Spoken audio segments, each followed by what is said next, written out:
পরিচিত মার্কিন ধনকুবের Elon Musk তিনি কিন্তু অবশেষে রাজনীতি থেকে রণভঙ্গ দেওয়ার ঘোষণা দিয়েছেন।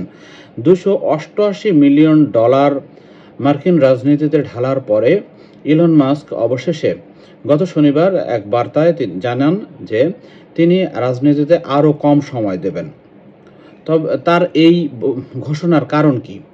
এই ঘোষণার কারণ হিসেবে বিবেচিত হচ্ছে বেশ কয়েকটি ঘটনা।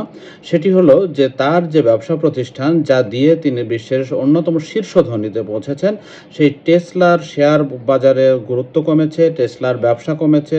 বিওয়াইডি চীনা প্রতিষ্ঠান, তার রমরমা বাণিজ্য আরও ফুলে ফেঁপে উঠেছে।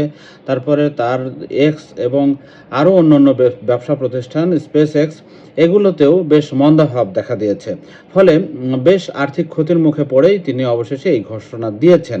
মার্কিন যুক্তরাষ্ট্রের ডিপার্টমেন্ট অফ গভর্নেন্স এফিসিয়েন্সির নামে ডজ একটি বিভাগের দায়িত্বে তিনি ছিলেন, যার কাজ হচ্ছে মার্কিন প্রশাসনের খরচ কমানো। তো এই খরচ কমানো ইউএসএইড সহ বিভিন্ন প্রতিষ্ঠানগুলোতে যে অর্থ সহায়তা দেওয়া হতো সেটি বন্ধ করেছেন তারই উদ্যোগে। সর্বশেষ মার্কিন জরিপে তার জনপ্রিয়তা কমতে মাত্র 35% এসে দাঁড়িয়েছে। তো এই অবস্থায় বেশ হতাশাজনক একটা সিচুয়েশন তার জন্য।